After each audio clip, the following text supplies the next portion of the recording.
नमस्कार दोस्तों। UP ECCE educator भर्ती जिसमें कि आप सभी का सवाल था। एक वीडियो मैंने अपलोड किया था। अभी जो है वर्तमान में डेली इस भर्ती को लेकर अभ्यर्थियों का सवाल बन रहा है कि आवेदन शुरू हो गए हैं, किन किन ज़िलों में आवेदन हो रहे हैं। तो इसी विषय पर चर्चा करेंगे। आपके जो टोटल ज़िले हैं यूपी में, उत्तर प्रदेश में, सभी ज़िले के लिए ये वैकेंसी आएगी। आपकी विज्ञापन अलग अलग ज़िले वार आएगा। अभी टोटल जो एक विज्ञप्ति जारी हुई थी, सब विज्ञापन उसको कह सकते हैं, नोटिफिकेशन भर्ती का, जो कि सभी ज़िलों के लिए एक जारी हुआ था। उसके बाद अलग अलग जो है सेवा प्रदाता एजेंसी का चयन हुआ और उस एजेंसी के द्वारा इस भर्ती को का जो आगे की प्रक्रियाएं होने वाली हैं, तो उसमें अलग अलग ज़िलेवार आवेदन लिए जाने हैं। जिसमें 3 ज़िले का देवरिया, बहराइच और वो क्या कहते हैं, सॉरी, देवरिया, सीतापुर, 3 ज़िले का जो है आवेदन शुरू हो चुका था पहले से ही। और अभी जो है 2 ज़िले, सुल्तानपुर, अंबेडकर नगर, 2 और ज़िले के जो आवेदन हैं वो आपके शुरू हो गए हैं। उसका नोटिफिकेशन जो है, विज्ञप्ति इसको कह सकते हैं आप, वो आपका अब जो है आपको देखने को मिल सकता है। यानी कि, और देखिए, जैसे ही विज्ञापन आता है तुरंत आप आवेदन नहीं कर पाएंगे। उसके 24 घंटा या फिर कुछ टाइम उसमें रहता है, कितने घंटे बाद आप आवेदन कर पाएंगे। तो आप लोगों को खुद से बहुत ज़्यादा परेशान होने की ज़रूरत नहीं है, क्योंकि सर्वर स्लो है, सर्वर डाउन है, इसकी वजह से थोड़ी सी प्रॉब्लम आ रही है। तो आप किसी भी साइबर कैफ़े पे जाएंगे और वहाँ पे जाके आवेदन आप करवा लीजिए। ज़्यादा समस्या आपको नहीं आएगी।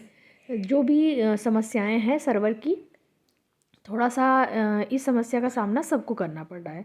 तो सुल्तानपुर और अंबेडकर नगर, 2 ज़िले में और आवेदन आपके स्टार्ट हुए हैं। जो भी इस ज़िले के अभ्यर्थी हैं, और योग्यता में आप सभी को पता ही होगा क्या मांगा गया है, बार बार उसी चीज़ों पर, क्योंकि बहुत सारे अभ्यर्थी अभी भी कंफ्यूज हैं कि क्या स्नातक वाले कर सकते हैं। तो स्नातक वाले ही केवल नहीं, सॉरी, स्नातक नहीं, उसमें मांगा गया है विशेष विषय भी आपका होना चाहिए गृह विज्ञान, तभी आप आवेदन कर सकते हैं। ऐसा नहीं कि आपने स्नातक किया है तो सभी लोग आवेदन करेंगे।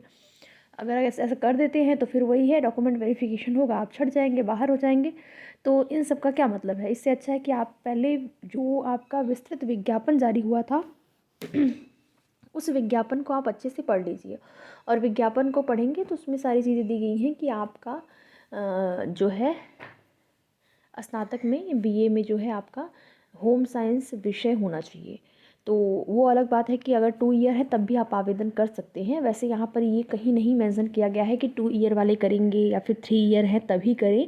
तो 2 ईयर वाले भी कर सकते हैं, ऐसा नहीं है, कर दीजिए आप लोग। बाकी जो भी चीज़ें होंगी, क्योंकि देखिए यहाँ पर फॉर्म की कोई फ़ीस नहीं है, ठीक है। साइबर कैफ़े भी जाएंगे तो वही आवेदन करने का जो भी आपका लगेगा। और जो अनरिजर्व कैटेगरियाँ हैं, अनरिजर्व कैटेगरियों में स्नातक में 50% आपके होनी चाहिए, परसेंटेज 50% है तो आप आवेदन कर सकते हैं। रिजर्व जितनी भी कैटेगरियां हैं वो 45% उनका है स्नातक में, तो भी अब वो आवेदन कर सकते हैं। यानी कि रिजर्व कैटेगरियों को 5% की छूट मिली है, बाकी अनरिजर्व 50%। तो आप देखेंगे बहुत ज़्यादा यहाँ पर कुछ ऐसा क्वालिफ़िकेशन भी ऐसी नहीं मांगी गई है कि हाँ आपके इतने परसेंटेज होने चाहिए। वो अलग बात है कि मेरिट बनाई जाएगी, देखा जाएगा। जिनका जो हाई मेरिट के अंतर्गत आएंगे ऊपर से उन अभ्यर्थियों को लिया जाएगा। तो सीटें अलग अलग आपकी ज़िलेवार जो है जारी हो रही हैं। जब आप आवेदन करने जाएंगे तो वहाँ पर आपको सीटें भी आपको देखने को मिलेंगी। वहाँ पर सीट की संख्या, पदों की संख्या कितनी है, कितने आवेदन अभी तक हो चुके हैं, सारा आपको आंकड़ा मिल जाएगा, ठीक है। तो पहले आपको सेवा योजना जो वहाँ पर आईडी बनाना होगा, सेवा योजना पोर्टल पर आईडी। तो आईडी बनाने में भी थोड़ी सी प्रॉब्लम आ रही है। साइबर कैफ़े पे आप जाके बनवा लेंगे तो कोई प्रॉब्लम आपको नहीं आएगी, जल्दी से काम हो जाएगा। जो काम आप बैठ के 4 घंटे में करेंगे वो काम आपका 1 घंटे में हो जाएगा या फिर आधे घंटे में हो जाएगा। तो फिर इतना परेशान होकर करने की आवश्यकता यहाँ पर नहीं हो रही है, नहीं होनी चाहिए आपको। तो आप सभी लोग अभी जो है धीरे धीरे सभी ज़िले के इसी तरीके से जो आवेदन है वो स्टार्ट होंगे। तो अगर आपके पास कोई भी ऐसा अंक पत्र, प्रमाण पत्र या फिर कोई भी आपके पास, हाँ देखिए, डिग्री भी आप ले लीजिएगा, स्नातक का डिग्री भी आपके पास होना चाहिए। क्या है कि जब डॉक्यूमेंट वेरिफिकेशन होगा तो आपको डिग्री चाहिए वहाँ पर ज़रूर सी। अंक पत्र, प्रमाण पत्र आपके 10th 12th और स्नातक, अगर आपका कैरेक्टर सर्टिफिकेट है तो वो भी आप रख लीजिएगा। जैसे 10th, कभी कभी ऐसा होता है, जैसे मान लीजिए आप कहीं से भी 10th पास करके निकले हैं, उस स्कूल से आप किसी दूसरे स्कूल पर जा रहे हैं 11th में एडमिशन के लिए, तो वहाँ का भी कैरेक्टर सर्टिफिकेट होता है। या फिर अगर 10th के बाद आपने वहीं से 12th किया, 12th वहीं से 12th भी किया है, तो फिर 12th में जब आपका हो जाएगा तो फिर ग्रेजुएशन करने जाएंगे, 12th से निकलेंगे तो 12th के बाद जो है आपका कैरेक्टर सर्टिफिकेट मिलेगा। तो कैरेक्टर सर्टिफिकेट भी आप कर लीजिए, अपना रख लीजिए। जाति, किसी भी आरक्षित वर्ग के अंतर्गत आते हैं तो आपके पास जो कास्ट सर्टिफिकेट है वो होना चाहिए। तो कास्ट सर्टिफिकेट आप अपना व्यवस्थित कर लीजिए, रख लीजिए, सबके पास होना चाहिए। और निवास प्रमाण पत्र भी आपके पास होना चाहिए, ठीक है।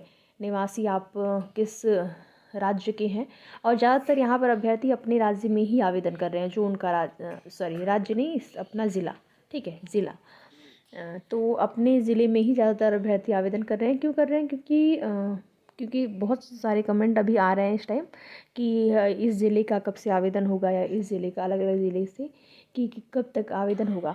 तो ज़िलेवार इसलिए कर रहे हैं, या फिर अपने ज़िले में की इसलिए कर रहे हैं क्योंकि मानदेय आप देख ही रहे हैं, 10,300 समथिंग आपका मानदेय है।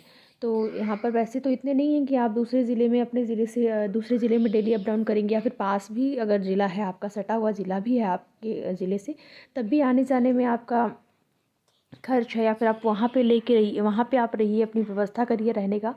तो इन सब सारी चीज़ों को देखते हुए ज़्यादातर यहाँ पर जहाँ तक एनटीटी भी योग्यता में मांगा गया है, तो मेल फीमेल दोनों ही रहेंगे, ठीक है, मेल फीमेल दोनों ही कैंडिडेट्स रहेंगे।